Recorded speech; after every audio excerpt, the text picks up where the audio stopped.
আদা রসুন পেঁয়াজ বাটা,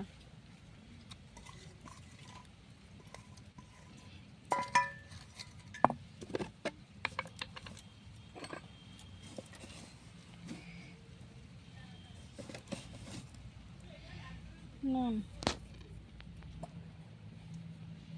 লঙ্কা গুঁড়ো, জিরে গুঁড়ো, ধনে গুঁড়ো, সরষের তেল,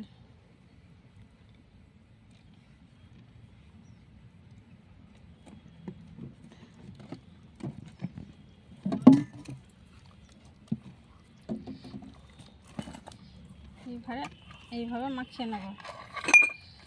হলুদ গুঁড়ো দেওয়া ছিল বলে হলুদ গুঁড়োটা দিলাম না, আগে থেকে হলুদ গুঁড়োটা মাখিয়ে রেখেছিলাম। ইলিশ তো অনেকভাবে অনেক রকম করে খেয়ে দেখেছেন, বেগুন দিয়ে, সরষে ইলিশ, ইলিশের ঝাল। এইভাবে ছোট ইলিশটা একবার রান্না করে খাবেন, খেতে প্রচুর টেস্টি। এবার মাখানো হয়ে গেছে, মাছগুলো কড়াইতে দিয়ে দেবো।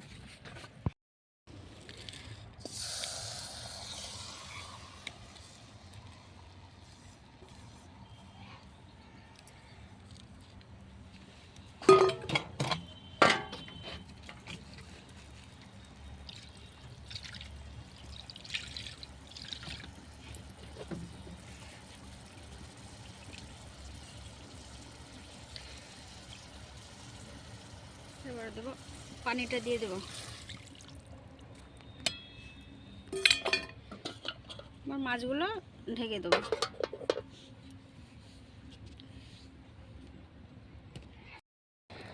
ঢাকাটা উঠিয়ে দেখালো বন্ধু, ফুটে গেছে। এবার আমি ধনেপাতা কুচিগুলো দিয়ে দিচ্ছি। চাইলে আপনারা ধনেপাতা কুচি দিতে পারেন, নাও দিতে পারেন। আমার কাছে ছিল বলে আমি দিয়ে দিলাম। বন্ধুরা সব রকম করে তো রান্না করে দেখেছেন, এইভাবে রান্না করে খাওয়ার জন্য একবার অনুরোধ রইল। রান্না করে খেয়ে দেখবেন কেমন লাগে, আশা করছি ভালো লাগবে।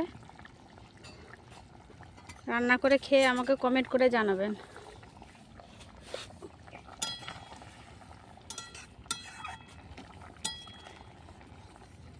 মাছটা আস্তে করে একবার নড়িয়ে দেবো।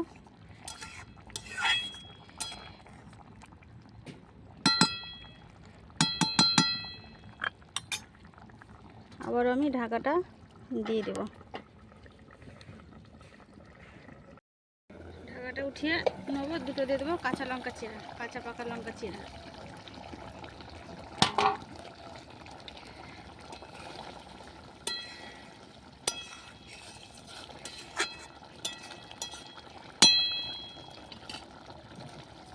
তারপরে সামান্য দেবো একটু সরষের তেল।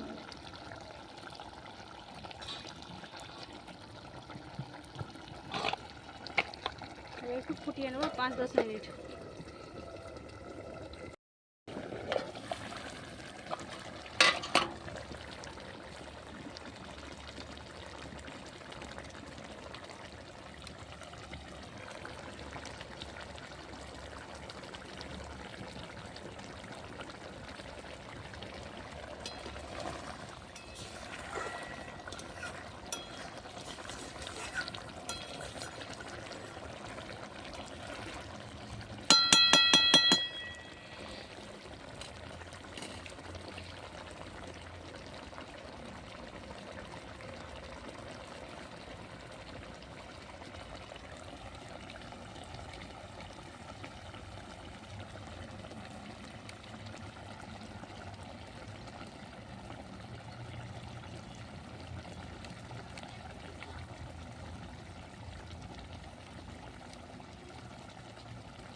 এবার ছোটো ইলিশের ঝালটা বন্ধু হয়ে গেছে, এবার আমি নামিয়ে নেব।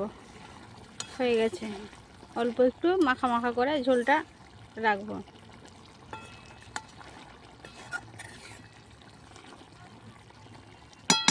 এবার আমি নামিয়ে নেব।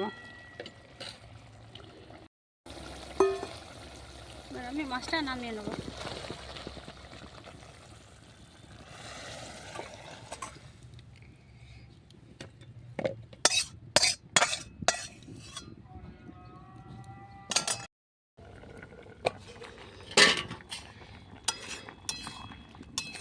সিমগুলো আমি দিয়ে দিয়েছিলাম, সেই স্যুটটা নেওয়া হয় নাই।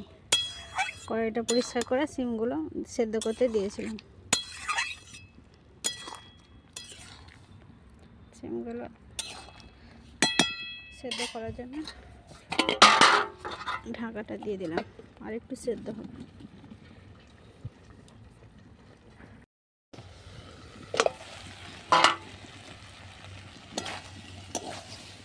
সিম আলু সেদ্ধ হয়ে গেছে, পানিটা শুকিয়ে গেছে, এবার আমি নামিয়ে নেব।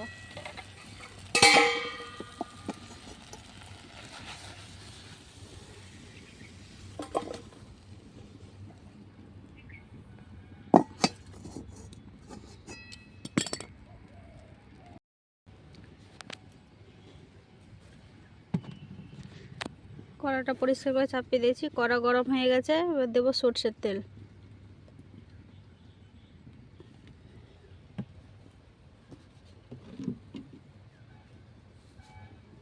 ফোড়নে দেবো পেঁয়াজ কুচি,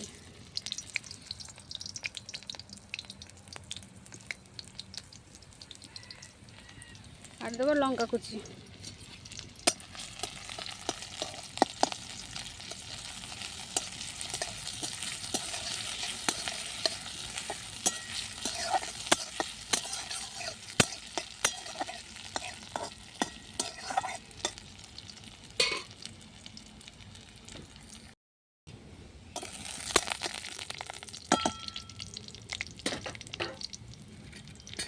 লঙ্কাটা পেঁয়াজটা ভাজা হয়ে গেছে, এবার দেবো সিম আলুগুলো দিয়ে দেবো।